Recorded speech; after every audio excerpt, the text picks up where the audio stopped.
you need to only pay attention in the news or go online at their website and find some of their accomplishments. And our very own Stillwater Band program, they do continue to make a name for themselves and for us throughout their performances, both in solo and ensemble contests. And for example, earlier this year, more than 100 Stillwater band musicians participated in the Region 4AA Minnesota State High School League Band Contest. And our band excelled with 40 superior ratings, 15 excellent ratings, and 5 Best of Sight awards. So congratulations to them. And that was just the individual awards. There's many more for their collective and ensemble awards. I don't know if you know this, but the band originated in 1926. And our first band director was Mr. Hugo Frey. And along the way, we've had a number of different band directors, but Mr. Dennis Lindsay is our current band director, and thank you, Mr. Lindsay, for being here once again.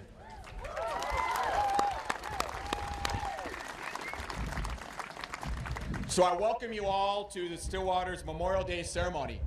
I am David Rattay, the chairman of the Stillwater Veterans Memorial Board, and your MC for the day.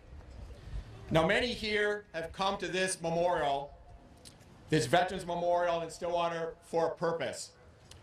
Perhaps it's a specific reason, such as remember a loved one who served and died during wartime.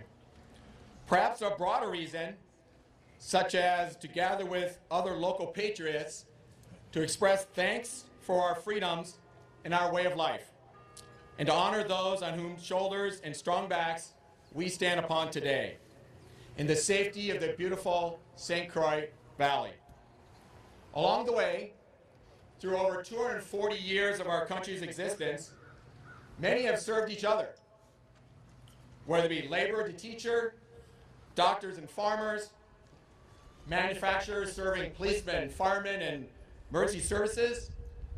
But on this day, this Midwestern community gathers to duly recognize those whose service goes far above and beyond the call of duty, those who made the supreme sacrifice as we live out this memorial's motto of honor our heroes then, now, and forever. You know, as I look backwards, I think Eleanor Roosevelt's wartime prayer, and Eleanor Roosevelt is one of my wife's favorite historic figures, and her prayer was really a poem, helped set the stage for today's event. She prayed, "Dear Lord, lest I continue my complacent way, help me to remember that somewhere, somehow out there, a man died for me today. As long as there must be war, I then must ask and answer, am I worth dying for?" When our founding fathers wrote the Declaration of Independence in 1776, it is clear that they believed that when life, liberty, and the pursuit of happiness was impacted, when those certain inalienable rights endowed by our Creator were infringed upon by the tyrannical, then it was time for men and women to step up and protect its citizens. We saw that 100 years ago last month, when a U.S. expeditionary force under the command of Major John J. Pershing joined the Allies to fight on the fields of France against Germany. Ultimately, 23 Stillwater area students gave their life in that war, whose names are now enshrined on the memorial behind me. 75 years ago last month, U.S. forces struck a symbolic blow on the Japanese Empire when 16 U.S. Mitchell bombers, B-25s they were, took off from an airfield, or rather an aircraft carrier in the middle of the ocean, at sea, under the command of Lieutenant Colonel Jimmy Doolittle. They had barely enough fuel to bomb Tokyo and make their way into China, and they lost 3 airmen along the way, with 8 others being captured. And 64 years ago, on this very day, while South Korea notified the Americans it would continue to boycott the peace talks, the Chinese Reds hurled 11,000 troops in the biggest assault of 1953 at hill outposts of the U.S. 8th Army in Central and Western Korea. barely 30 miles from the South Korean capital of Seoul. It would later be known as some of you know, because you may have been there, as the Battle of the Hook. There are many more examples, some of which we'll recount on another day. But to directly answer Mrs. Roosevelt's question, her question was, am I worth dying for? I'd like to think that those who gave their life for another did it because he or she believed that life, liberty, and the pursuit of happiness is a God-given right worth protecting, and the collective we are indeed worth dying for if one must. Please rise for the singing of our national anthem by Lily M., who's Miss River Valley Outstanding Team 2017, and also for the invocation by our Stillwater Veterans Memorial Board Chaplain, Chris Lanier. The Star Spangled Banner, our national anthem. Oh, say, can you see by the dawn's early light what so proudly we hailed at the twilight's last gleaming, whose broad stripes and bright stars through the perilous fight o'er the ramparts we watched were so gallantly streaming, and the rocky track the bombs bursting in air gave proof through the night that our flag was still there. Oh, say does that star-spangled banner yet wave o'er the land of the free and the home of the brave.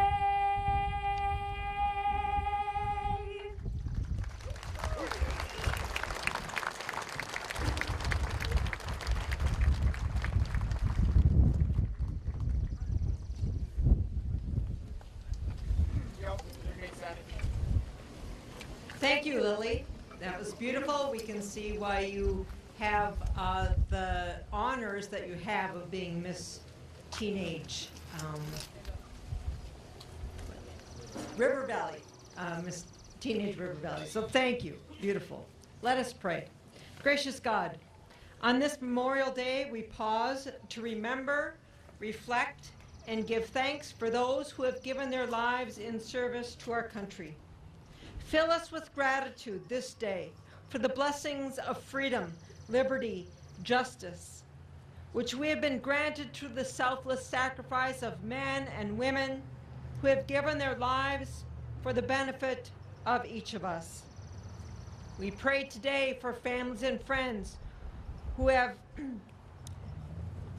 experienced the grief of those who have died in service to our nation. May they be comforted in their sadness. May they be reassured that the sacrifice of their loved one was for high and worthy cause.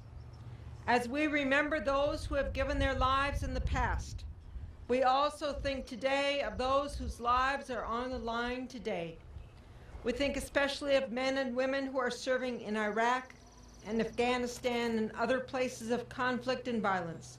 Protect them, encourage them, bring them home safely and soon. God of peace, stir in the hearts of leaders throughout all nations a passion for peace.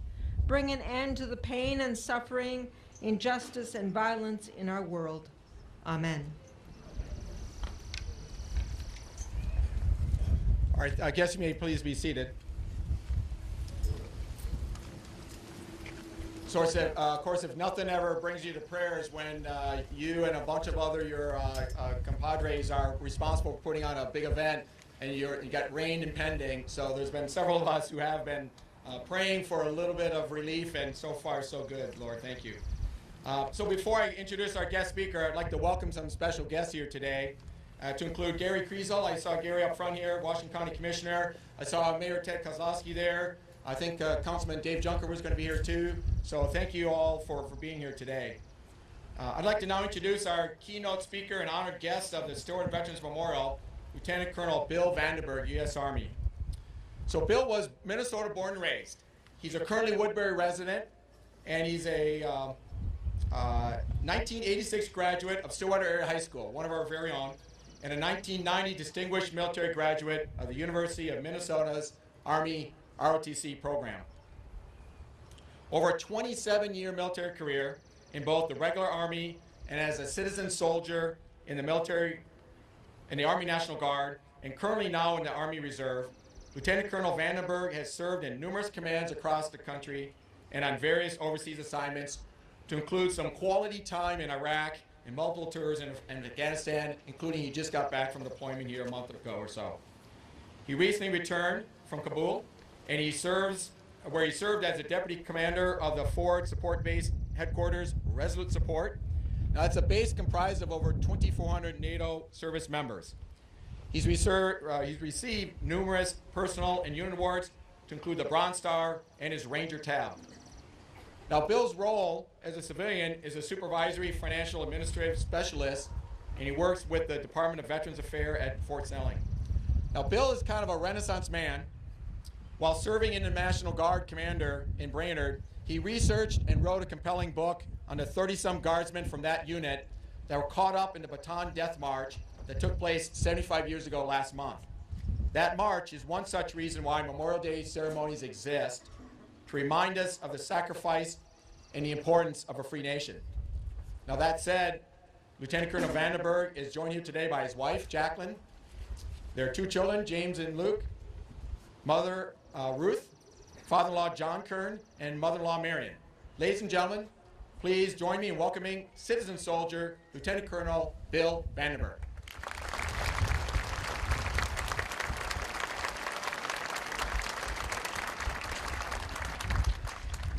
Good morning. Mr. Rattay, Commissioner Kriesel, Mayor Kozlowski, Councilman Junker, honored guests, ladies and gentlemen, good morning, and thank you for the opportunity to speak to you all this Memorial Day 2017. It is truly a great honor and privilege to be here today, and let me just start off by saying it's really great to be back home. Thank you. For most Americans, Memorial Day is a weekend that marks the beginning of summer. We head out to our cabins, to the lakes, we fire up our grills, and we enjoy the great Minnesota outdoors and its many blessings. But there is a much more important meaning to this weekend and to this day. Memorial Day, originally called Decoration Day, is a day of remembrance for all that have died in the service of the United States of America. Since 1775, all the way up to this very day, 666,441 soldiers, sailors, airmen, and Marines have died defending our nation. That's a staggering number to comprehend, and when you keep in mind that over 214,000 of those soldiers died in the American Civil War alone. That number does not include another 300,000 to 400,000 who died during the American Civil War from disease. So, Memorial Day was born out of the American Civil War with a desire to honor our dead. A little history about Memorial Day. Originally known as Decoration Day. Decoration Day was officially proclaimed on the 5th of May, 1868 by General John Logan, the National Commander of the Grand Army of the Republic, a veterans group. In his General Order Number 11, and I quote, "The 30th of May, 1868 is designated for the purpose of strewing with flowers or otherwise decorating the graves of comrades who died in the defense of our country during the late rebellion, and whose bodies now lie in almost every city, village, and hamlet churchyard across our great land." Memorial Day did not become a more common name until after World War II and didn't become the official name until 1967. If there's an overarching theme to my words today, it would be the word grateful. Grateful to live in this exceptional land known as the United States of America. Grateful to have citizens that are willing to give everything in their nation's defense. And grateful to know that we will never forget our fallen heroes. Unlike so many wars of the past, we are currently engaged in a long war, far away from home, against enemies that can accurately be described as the utter forces of evil. Since September 11th, 2001, 1,958 Americans have been killed in action in Afghanistan. And since 2003, 3,840 Americans have died in the Iraq, Syria, and Middle Eastern area of operations. Coming home 2 weeks ago from Afghanistan, I had time to reflect upon the many sacrifices that our soldiers, sailors, airmen, and Marine have brought about in the time that I have been gone. In Afghanistan, 14 service members were killed in action. In Iraq and Syria, another 23 have given what Lincoln called that last full measure of devotion. We are grateful. Stillwater, our hometown, is the birthplace of Minnesota. But it also is the birthplace of Minnesota values and the beliefs that we all share. Those values include a deeply ingrained sense of duty to protect America against all its enemies, foreign and domestic. Minnesotans have always stood up for what's right, and they always will. Behind us stands a 53-foot stainless steel spire. A spire is a geometric shape and a symbol of great strength. Its power grows from the ground up until it reaches a tip and from many points becomes a single point of strength. At its base lies the Wall of Honor, and on each tablet lies the names of our hometown service members who lost their lives fighting for our freedoms in every war, from the Civil War to present. 122 of our fellow citizens' names lie on that Wall of Honor. 122 of several thousand of our Stillwater brothers and sisters who have served over the past 155 years in our nation's times of need. They didn't step forward seeking glory or fame. They stepped forward to be part of a movement that was greater than themselves. Most importantly, with great bravery, determination, and uncompromising commitment, they set an example of citizenship and unabashed patriotism for their generation and for ours. In the Gospel of John it is written, "Greater love hath no man than this, that a man lay down his life for his friends." These patriots came from all walks of life. In 1861, at the beginning of the American Civil War, Company B, the Stillwater Guards, of the 1st Minnesota Volunteers, were farmers, merchants, teachers, and of course a few lumberjacks. During Vietnam, many of the fallen had their draft number come up just as they were graduating from Stillwater High School, while others volunteered. What all these heroes had in common was a willingness to sacrifice. A willingness to protect their home and hearth at any cost from a menace they knew was evil, inhuman, and just plain wrong. Not only did they fight against evil, but they fought for our very freedoms. As President Roosevelt spoke to America on the eve of World War II, he cited 4 fundamental freedoms that people everywhere in this world should ought to enjoy. These 4 freedoms symbolize what our Stillwater fallen have so unselfishly given us.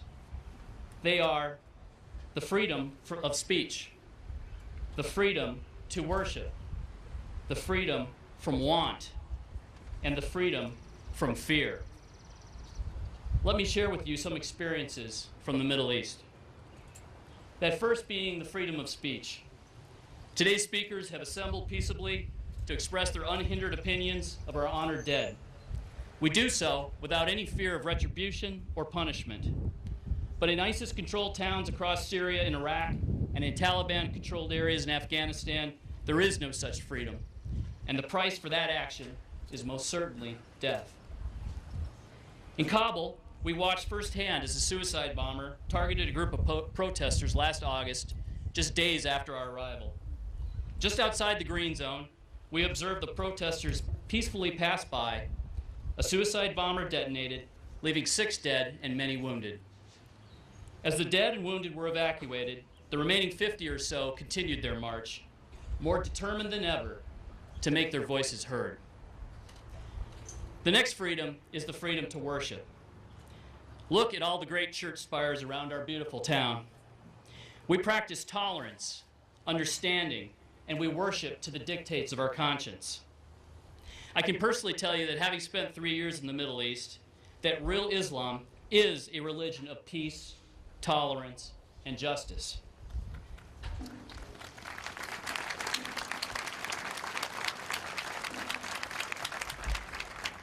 Not the hijacked and perverted brand that the ISIS and Taliban advocate. The third freedom is the freedom from want. In Iraq and Afghanistan, most of the locals keep the priorities pretty simple. A small home with a roof, water, not necessarily running from a faucet, and enough food for the next 24 hours. Electricity is nice, but not essential, and there's a lot of rolling blackouts. When I think back to the poverty and the desperation that I've seen in Baghdad, in Sadr City, in Kabul, it makes me reflect deeply upon what we have here in Minnesota. You know, it's funny. I walked into one of our large grocery stores here just the other day for the first time in over 10 months. And I proceeded to walk up and down each and every aisle in absolute stunned silence as I gaze upon the rows and rows of food. We are so blessed here in America. Words just can't describe it. The final freedom is the freedom from fear. In wartime, you never know when fear will strike. During one of our rocket attacks last October at Camp Resolute Support, a fellow soldier and I were walking the camp perimeter when the indirect fire alarm sounded. All we could do was hit the ground, cover our head, and hope for the best. Now, this was the first deployment for that soldier, and I'm not sure that she knew exactly what to expect.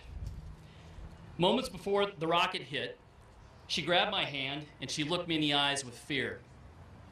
With just seconds left before the rocket was hit, I told her, have faith, not fear. Moments later, the rocket landed about 200 meters away, just outside our perimeter, and most fortunately, there were no casualties. We had fought fear with faith. Which brings us back to our honored dead. To all 122 Stillwater veterans who gave their lives for our freedom, we are grateful. Thank you for your life, thank you for your honor, and thank you for your sacrifice.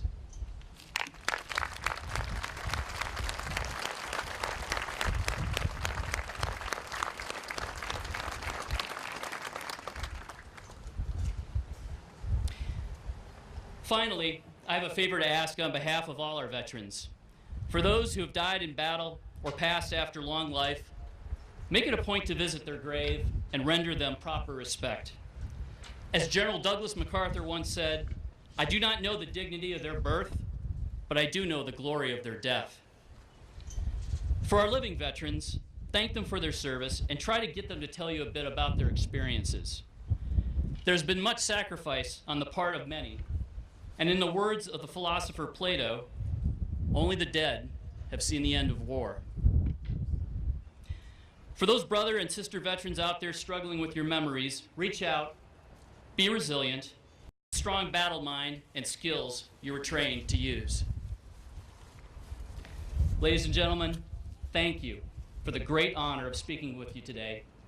God bless America, God bless our fallen warriors, and God bless the great patriots and citizens of Stillwater, Minnesota. Thank you.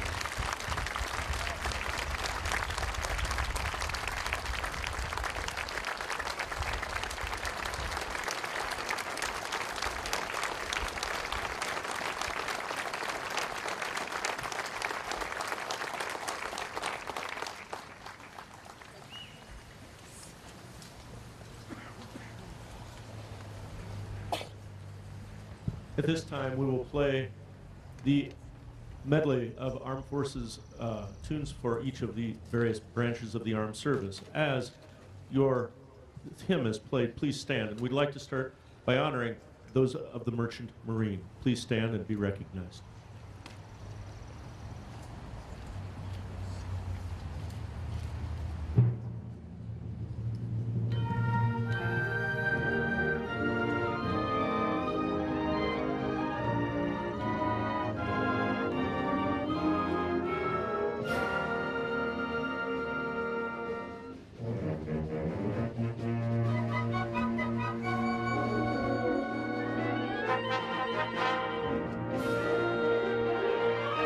United States Army.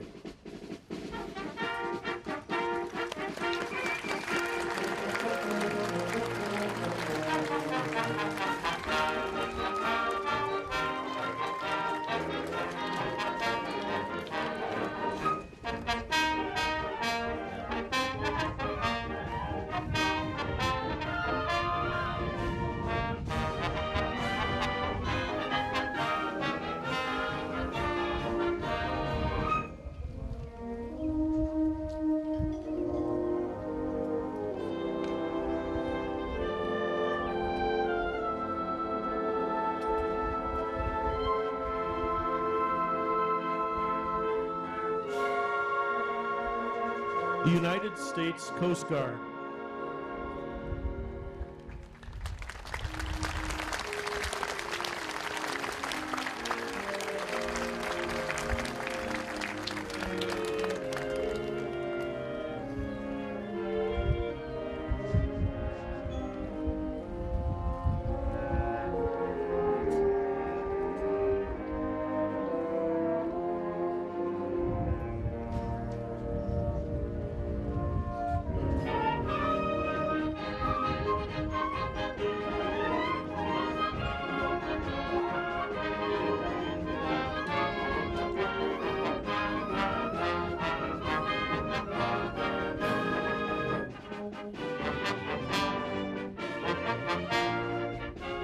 The United States Marine Corps.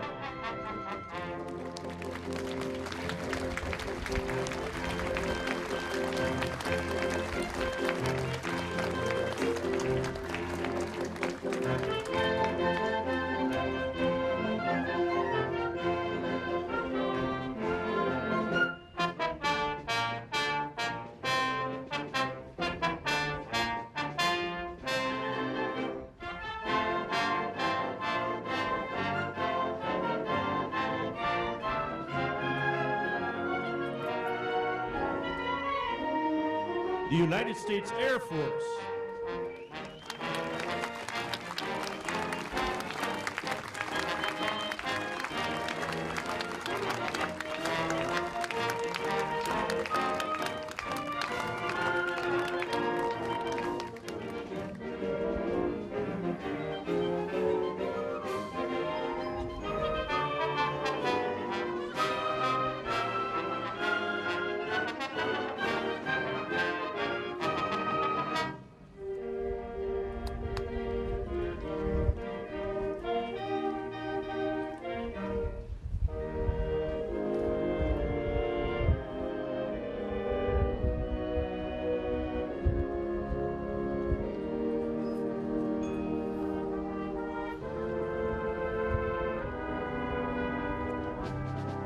And of course, the United States Navy.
marching. Glory, glory, hallelujah. Glory, glory, hallelujah. Glory, glory, hallelujah. His truth is marching on.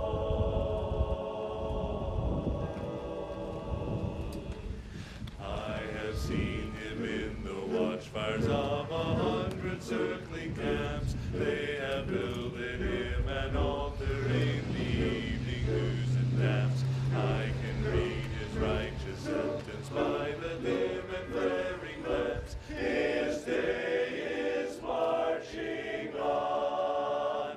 Hallelujah.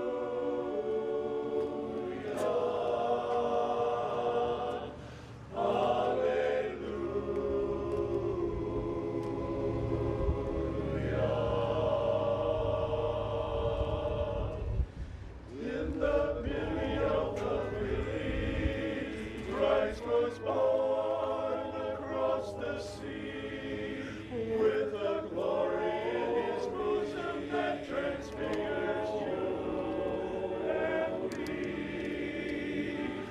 As he died to make man holy, let us live to make men free, while God is marching on.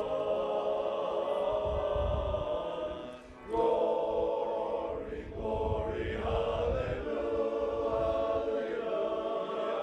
Glory, glory, hallelujah.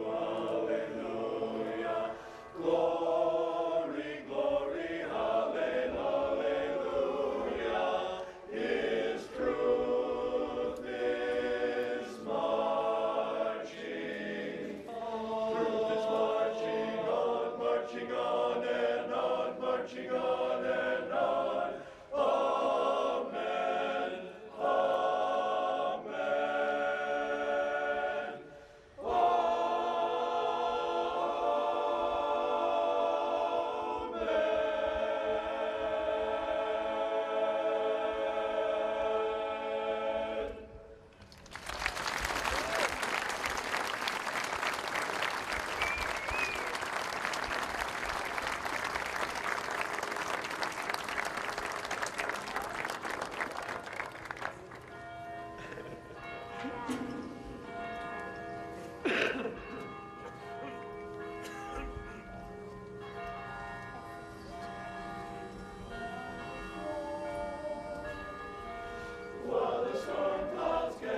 So ladies and gentlemen, first, that's the Christ Chordsmen who were just singing for us. Their great voices always bring so much for these occasions. So thank you very much, gentlemen.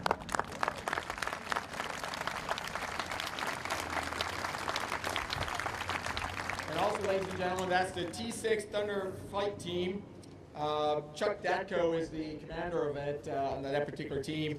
And the North American Aviation T6 Texan, it's a trainer that's been used for many years. It's back in the day, it was actually an advanced trainer aircraft, and we used it to train the American and British Commonwealth fighters back in World War II. And actually it went well into the 70s. We used those aircraft. They're 2 passes. We can expect maybe 2 or 3 more. So what we're going to do is we're going to enjoy them coming by. So please do stand up, take pictures as they come. And once we see the missing man formation, then we'll jump back into our program. So enjoy them when they come by. So we'll just take a pause here.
My guess is we still have got 1 or 2 more passes. What I'd like to do is, this year we coordinated with the Stillwater Area High School to sponsor what we hope to be a regular Memorial Day essay contest with the subject, What Memorial Day Means to Me. The contest comes with a modest award stipend as well. Our inaugural winner is Rachel Sweet. And I welcome Rachel to the podium here and to read her essay.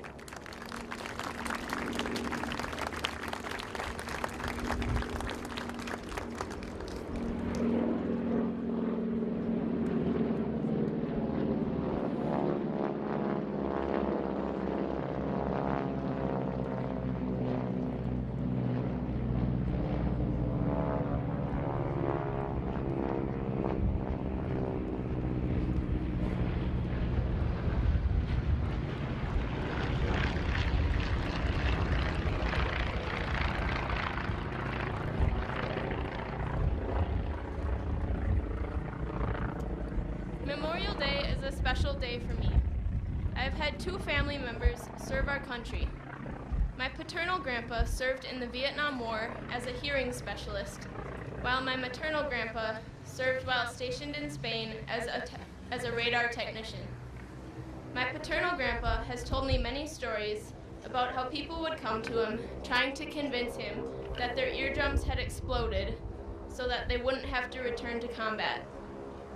Hearing these stories helped me realize how real war is. Society does a great job of pushing the thoughts of war away because it is a gruesome topic. However, the only time one can truly help through a time of disaster is to realize that the disaster is real. The American dream is the reason that colonists came to the U.S. They wanted to have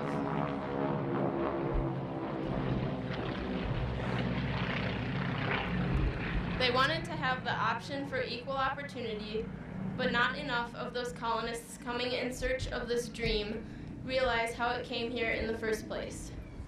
Men and women have to fight every day to keep this country thriving with opportunities that so many citizens take for granted. George William Curtis said, "A man's country is not a certain area of land, of mountains, rivers, and woods, but it is a principle, and patriotism is loyalty to that principle."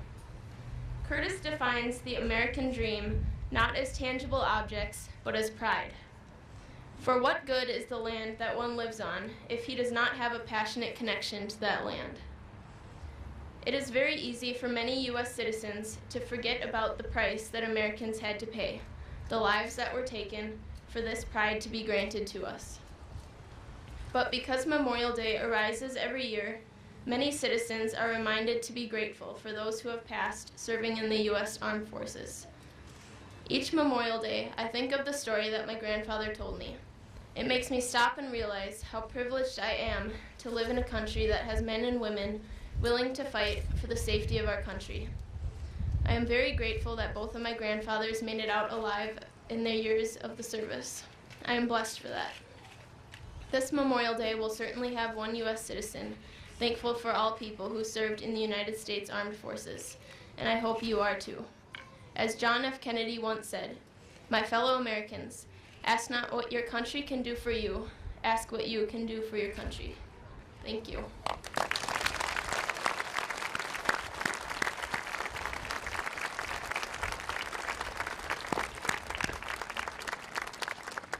Thank you, Rachel, very much for putting into words what Memorial Day means to you and how why it's so special.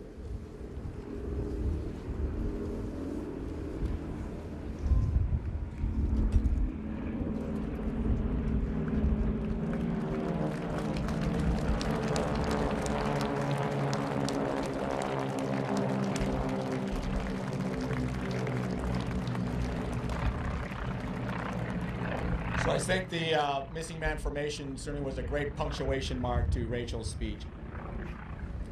So just before we announce the newly installed pavers here at the memorial, I wanted to formally present to the public our latest expansion at the site as part of local architect Brian Larson's larger master plan update we're undertaking due to the steady demand for placing pavers at this site.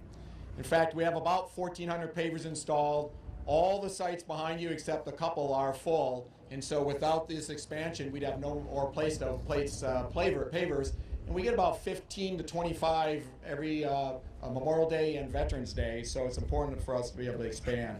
This latest phase was built by local contractor Siegfried Construction, another great family who not only has pavers here today, putting a paver in for a father-in-law, as well as Stillwater residents and Bayport residents, and going to our school district here.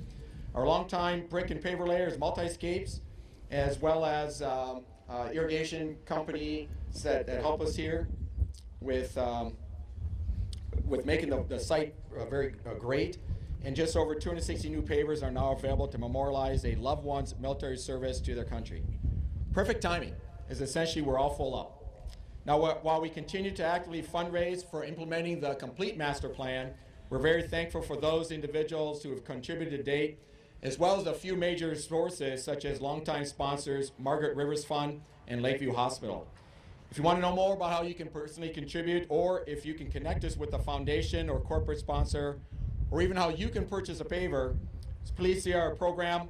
In that there's some flyers for that, as well as a committee member manning the tent in the back will be able to help you after this ceremony. So also new at the memorial is a Blue Star memorial marker, just off to my left along the fence line, and it's courtesy of our local Stillwater area garden clubs. And we'd like to now dedicate that Blue Star memorial marker in conjunction with this expansion. Now I invite to the podium Christy Schmidt of the Perennial Garden Club of Stillwater Trillium Chapter. She's going to say a few words. Christy.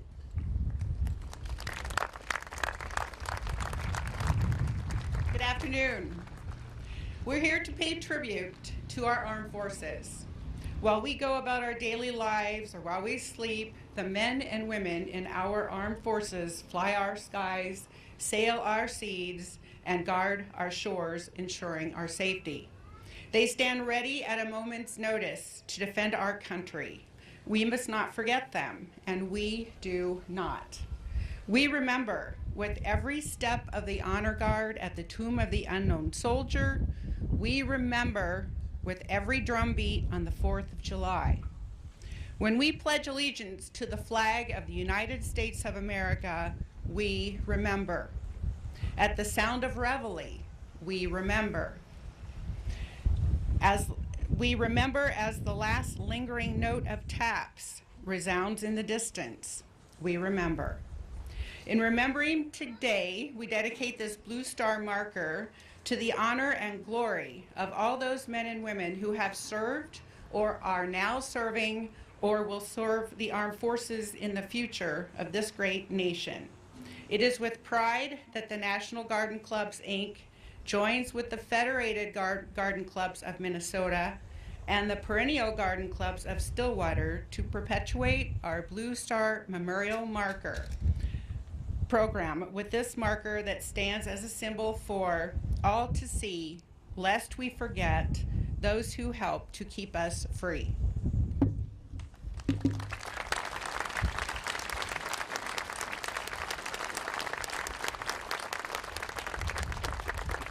Thank you. Thank you very much, Christy. And after the ceremony, we hope you come up and take a look at our Blue Star Memorial. You may have seen that along the highways and byways of America, as well as other garden areas. And our goal at the Stillwater Veterans Memorial, with the help of you all and others, is to make this one of Stillwater's premier garden spots for reflection and ceremonies and events, you know, in correspondence with our great county whorehouse, and of course, just the history that's associated with this site. So I now invite community member Harriet McPherson to the podium. She's going to honor our 25 veterans whose recently purchased pavers will allow their service to be enshrined here at the Stillwater Veterans Memorial. We're going to also recognize the family members and friends who are in attendance. We ask that if you're able, when your veteran's name is called, please stand. Harriet. Thank you, Dave. Good morning to everyone. Can everybody hear me okay? Can you hear me up in the courthouse lawn? Good, good. They can even hear me. I ask that the family members and the veterans at the veterans stand and their family members when I read their names. The first one we have is Orwin Carter. He was in the Army in Vietnam. Will his family members please stand if they're here?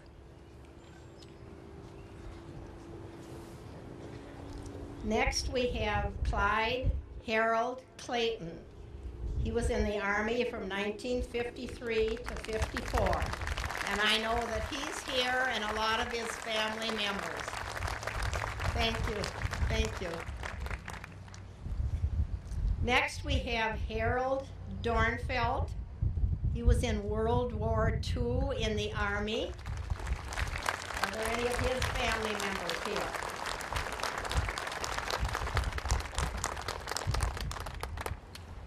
And next we have a family of three.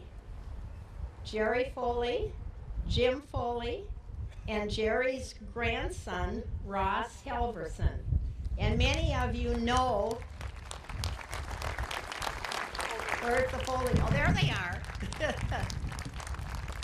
Many of you know that Foley family because Jim and Jerry taught in our Stillwater High School for many, many years. So you people that are of the age, they're both retired, but taught for many years. So many of us here probably had them as teachers and Jerry as an outstanding football coach. So congratulations to all of you.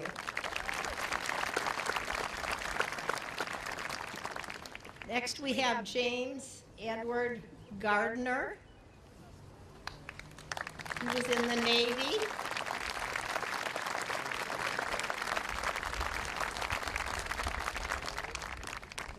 back over here. Hi, we're happy to have their family with us today. Andrew H. Hofdahl was in the Air Force in Vietnam. Is his family here?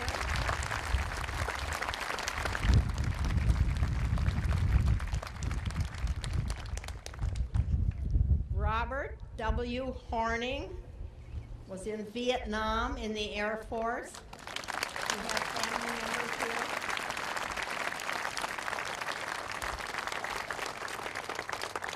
Oh, is Robert here? Oh, wonderful. Robert's here, everyone, in a wheelchair.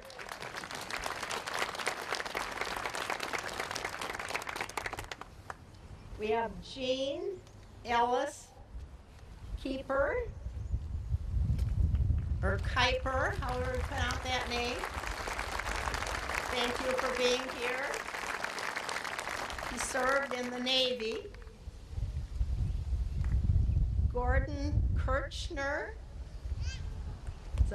was in the Army in Vietnam. Are there Kirchner family members here?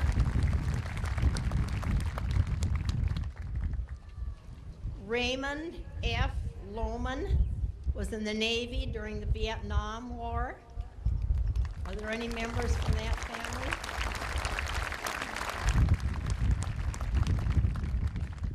Gary Myers was in the Army from 69 to 71. Here's the Myers family. Thank you. Next, we have a grouping of 5 family members who are here or their family and friends are here. Walter Helt was in the Korean War.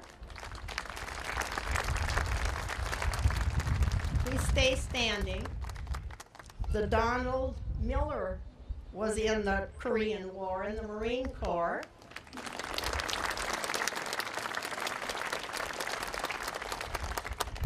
Fred Miller was in the Army during World War II.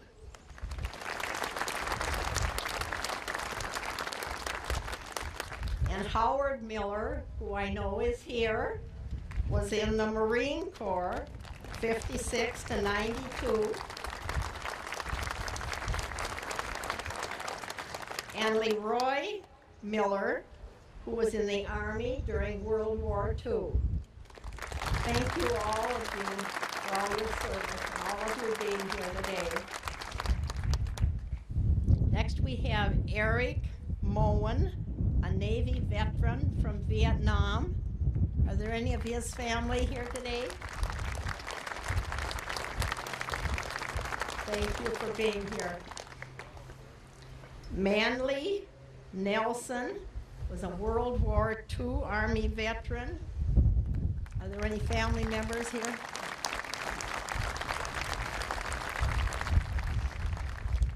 Then we have James Ritzer, who was in the Army during the Korean War.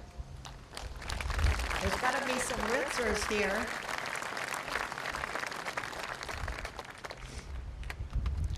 Then we have Leo Thorsness, who was a gold medal recipient, or a Medal of Honor recipient, I'm sorry.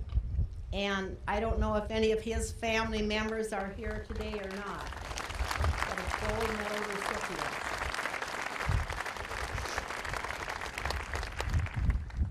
Then we have William Utek, who was in the Army veteran from 73 to 93.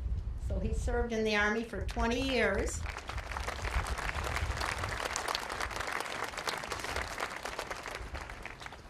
William G. Wacker was a Navy veteran from 59 to 65.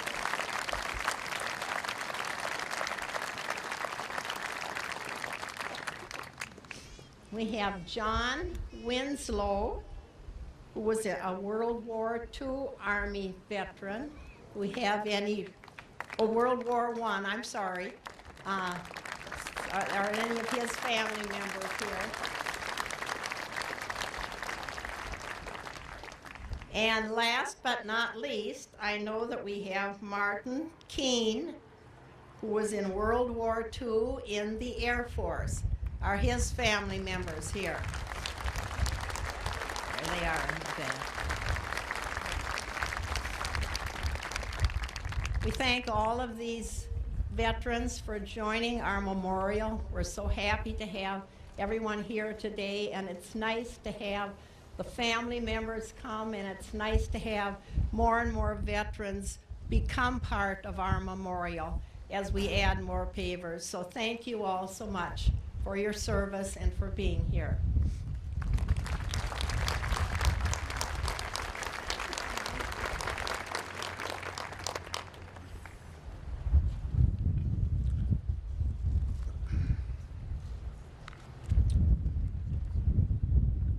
Good afternoon, everyone. Remembering Minnesota casualties of war. Every Memorial Day since the Stillwater Veterans Memorial was dedicated in 2004, we have honored the memory and paid tribute to the ultimate sacrifice of Minnesotans who have lost their lives in defense of our country during the past year.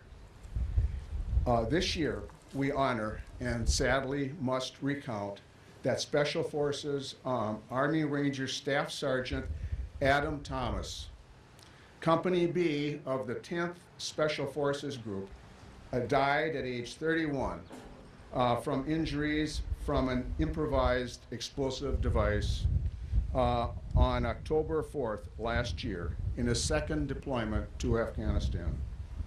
Adam grew up in Minnesota and had school and college ties to St. Peter and Northfield. Adam's commanding officer said of him, he epitomized what it is to be a professional Green Beret and soldier. His loss from our organization will not be forgotten.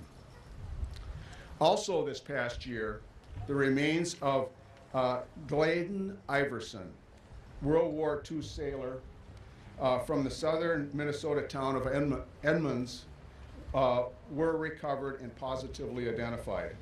Just yesterday, a service and internment was held for Galen in his hometown 76 years after his death. The 24-year-old Seaman Iverson was killed on December 7th, 1941, while serving on the USS Oklahoma in Pearl Harbor.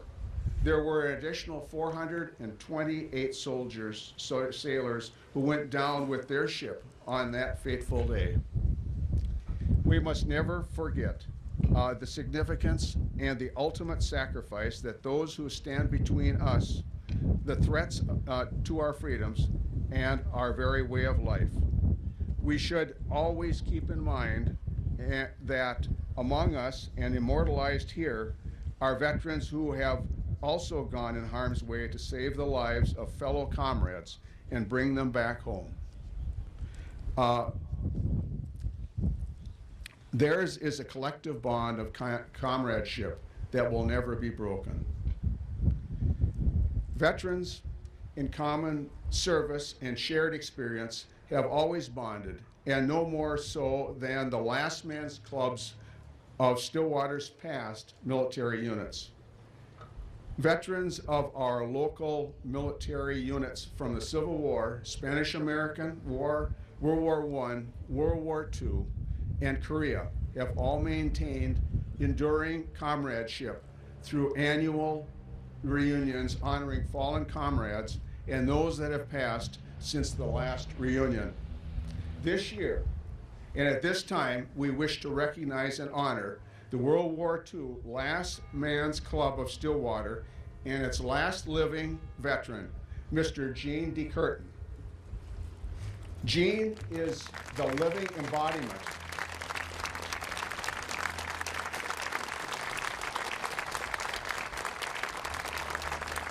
Gene is the living embodiment of the 179 other soldiers from the Stillwater Company's A&D of the 134th 5th Infantry Regiment of the 34th Division of World War II, who preceded him and for whom he now alone represents.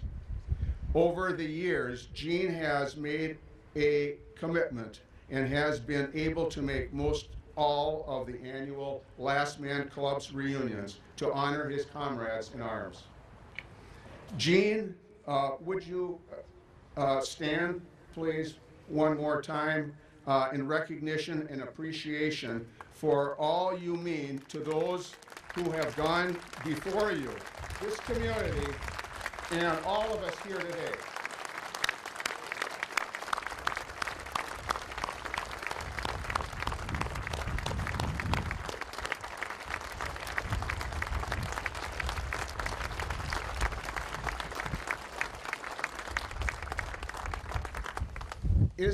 It is particularly important to know about the 34th Division that Gene served in. The 34th Division of the Minnesota National Guard was the first U.S. division deployed to Europe in World War II, and one of the longest serving in all of World War II. Companies A and D fought in North Africa and Italy, serving 520 days in combat, more days in combat than any other U.S. division in World War II.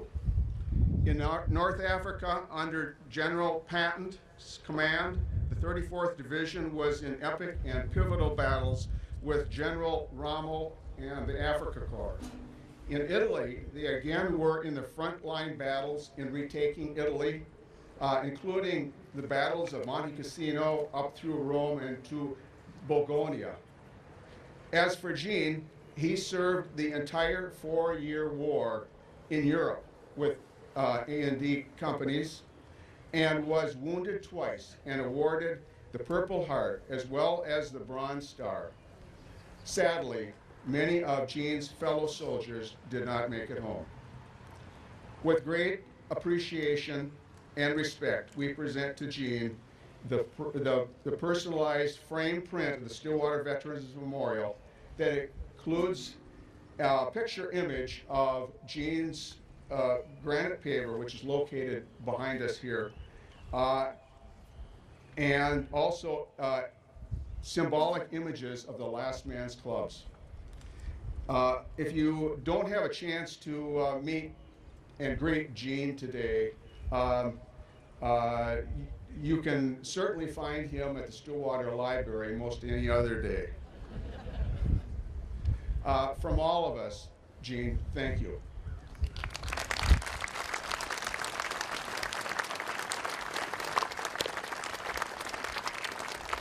I now present committee member John Larson, who will honor our war dead by the placement of wreaths.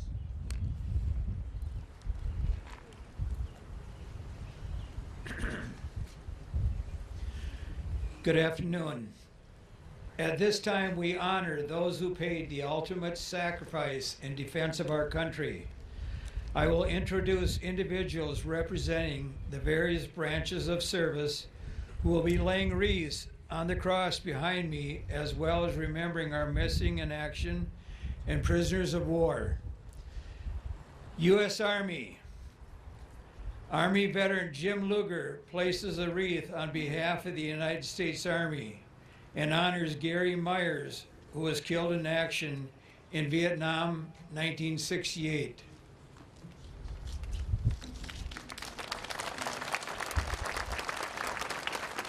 U.S. Navy. Navy veteran David Shaw places a wreath on behalf of the United States Navy.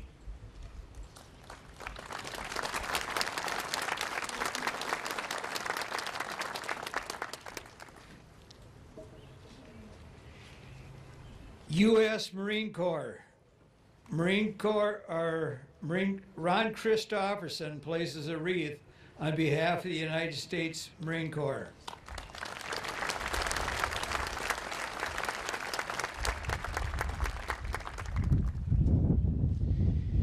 U.S. Coast Guard. Boatswain's Mate First Class Walker L. Stipple, U.S. Coast Guard Midshipman of the Marine Safety Detachment, St. Paul, places a wreath on behalf of the United States Coast Guard.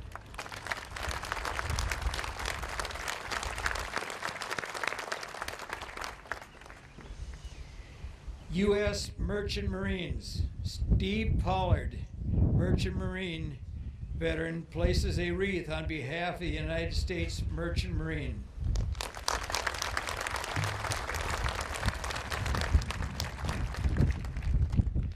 U.S. Air Force veteran John Assan places a wreath on behalf of the United States Air Force.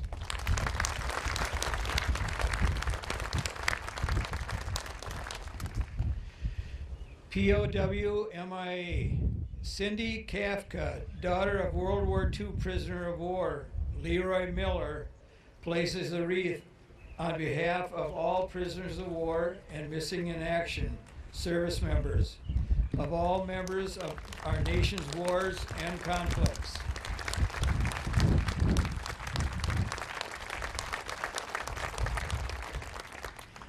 Ladies and gentlemen, the Stillwater Wind Symphony will now play a music selection.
Thank you very much, man.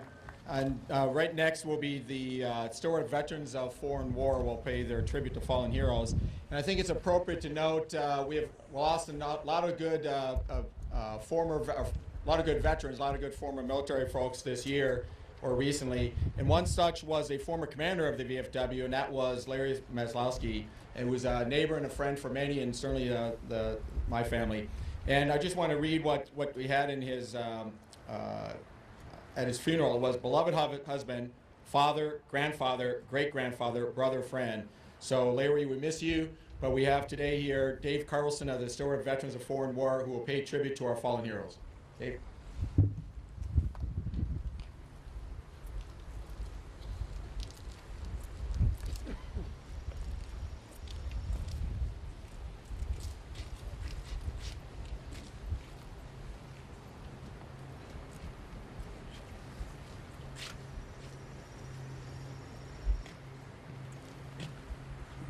Good afternoon, ladies and gentlemen, distinguished guests, and fellow veterans.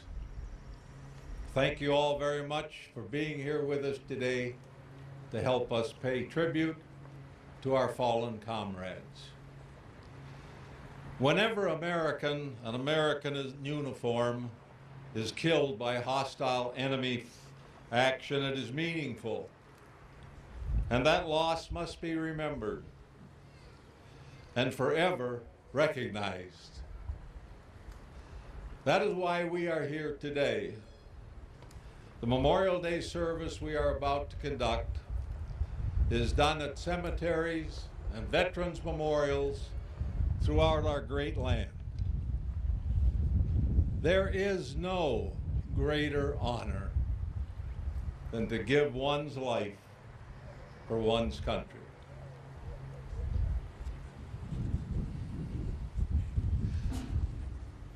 As long as two veterans survive, so long will the veterans of foreign wars of the United States pay tribute to our heroic dead. Comrades, attention, hut! On this day, forever consecrated to our heroic dead, we are assembled once again to express sincere reverence.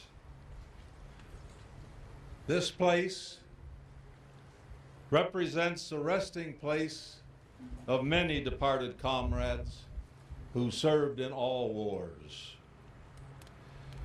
Wherever the body of a comrade lies, there the ground is hallowed. Our presence here is in solemn commemoration of all of these men and women, an expression of our tribute to their devotion to duty, to their courage, and to their patriotism. By their services on the land, in the air, and on the sea, they have made us their debtors. For the flag of our nation still flies over a land of free people. Parade, rest. Comrade Chaplain, you will ask the divine blessing.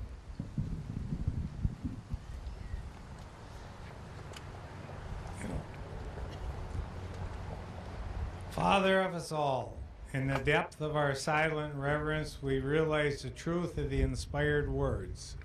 I am the resurrection and the life. He that believeth in me, though he were dead, yet shall he live. As comrade after comrade departs, we march with our ranks growing thinner. Help us to be faithful unto thee and to one another. Look in mercy on the widows and children of our departed comrades, and with thine own tenderness, console and comfort those who are bereaved. Amen.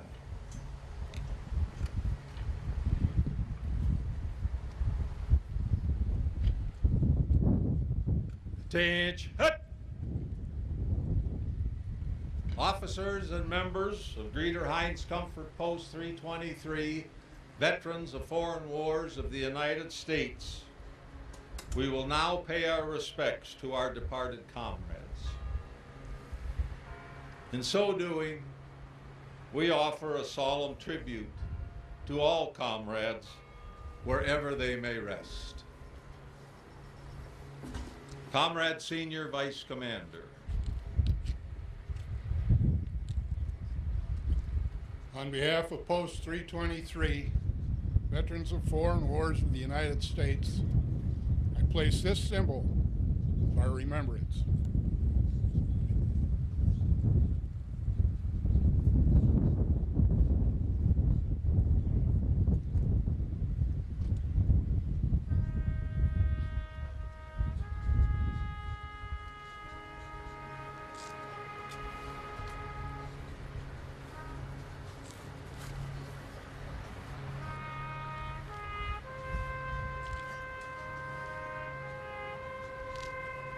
What are we going to do? Comrade Junior Vice Commander. I place this symbol of purity. May each future generation emulate the unselfish courage of all men and women who fought for freedom.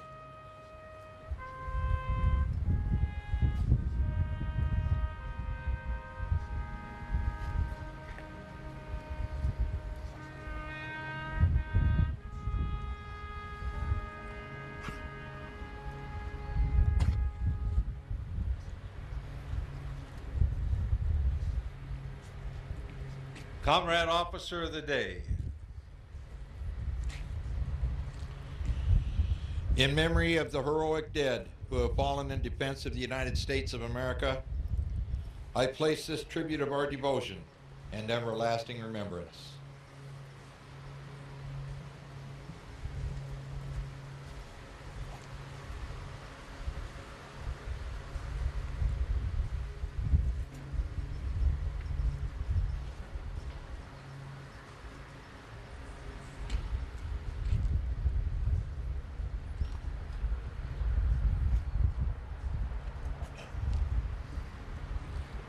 President of the Auxiliary to the Veterans of Foreign Wars of the United States.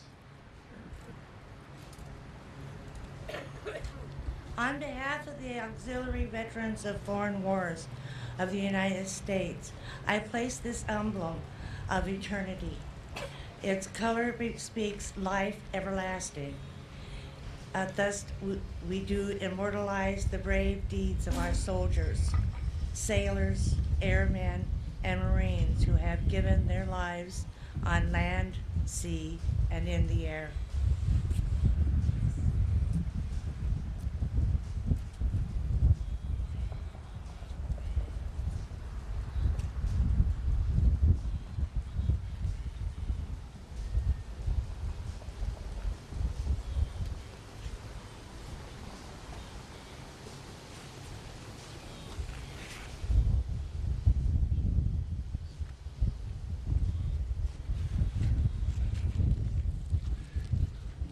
On behalf of our glorious republic, for whose integrity our comrades enlisted and served, I place this emblem of the nation.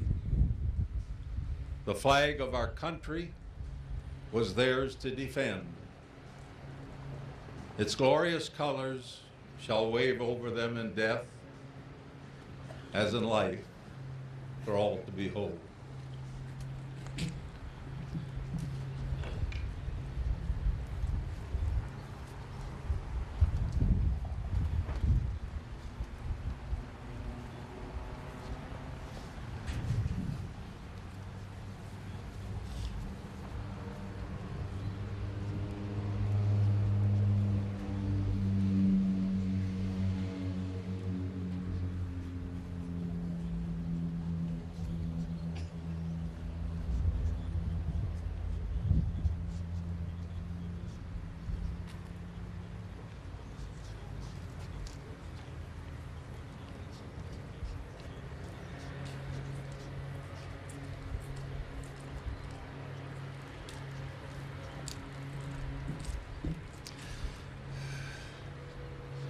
To you, comrades who have departed, we render a silent salute.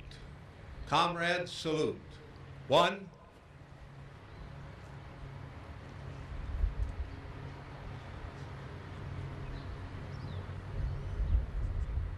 2.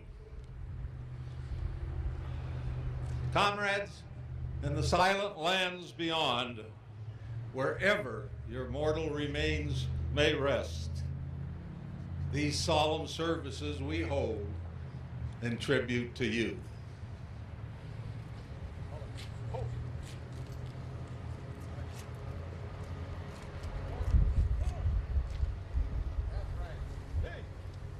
Ready. Aim. Fire. Aim. Fire. Aim. Fire. Left, half left. Raise hand. Pull.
All right, folks, you can take your seat here quickly. And we're getting towards the end of our Memorial Day ceremony. And I certainly would like to thank each and one of you for coming here today. You call yourself Patriot for taking valuable time out of your Memorial Day weekend to honor our fallen comrades. Special thanks goes out to our guest speaker, Lieutenant Colonel Bill Vandenberg. And John Kramer had reached out to Bill a few months ago, and we weren't sure if Bill was going to get back in time, but the Army came through, and we're thankful for him being here and his words that he gave us today. We're certainly thankful for all those other folks who participated in the event, and for those who were behind the scenes, and especially those up in the corner there who helped make this ceremony happen. You'll find a lot of those names in the backside of your program. They include Johnny's TV, include Valley Access Channel for media support, Cub, Kowalski's, Culver's, and Dunn Brothers. They provide the refreshments that some of you are partaking in now or will in a few minutes. And the Stillwater Wind Symphony, of course, and the Croy Korsman for music. And lastly, the several volunteers who specifically help identify or put on this program today. Now, there are people of special note that are near and dear to Stillwater Veterans Memorial Board heart because they're the community volunteers beyond the board itself that help out every year. As always, Karen Miller, who's helping, or who pretty much is responsible for these flowers you see, and Karen Rattay, who's pretty much responsible for the plants and perennials you see today. So thank you for their work. Stillwater Public Works team, they work with us to make this site to what it is, as well as our site contractor, Rob Walker of Stillsville. And Rob labors year-round, literally, in making this site what it is. Mentioned earlier, we have this master plan going on, so we want to make this the crown jewel of for Stillwater. Last administrative notes, it was in your program. We've got the upcoming August 21st, early evening veteran benefit cruise on the St. Croix. The money we receive from putting that on helps put on these programs today. And without your support of those programs, we could not put on these programs. So thank you for those who have attended in the past, and we invite you coming up here August 21st, third Monday in August. And you'll see more in your program. And certainly we'll be back here for an official program November 11th at 11:30 a.m. for Veterans Day itself. And one last item, if you're a veteran and you wish to be involved in the Stillwater Lumberjack Days Parade with the Honor Guard, then you ought to stop by and see myself, and we'll get you lined up for that with the Honor Guard up front. And that's Sunday, July 23rd, 1 p.m.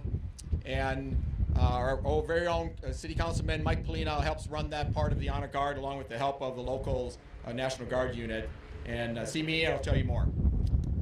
So will Staff Sergeant Gerling, ladies and gentlemen, please rise while we return the flag to full staff and retire the colors.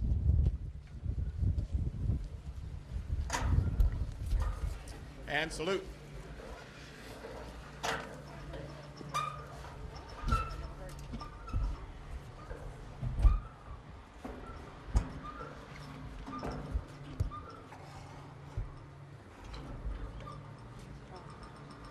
Ready, 2.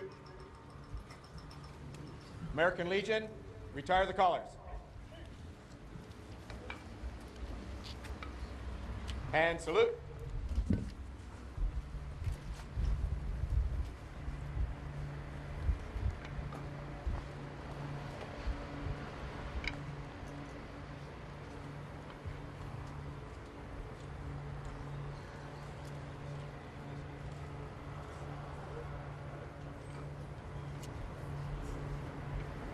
Ready, 2. Again, thank you all for coming today. Please stick around, partake in refreshments in the back, and very kindly provided by our sponsors. Good day. Thank you, Lord. All right.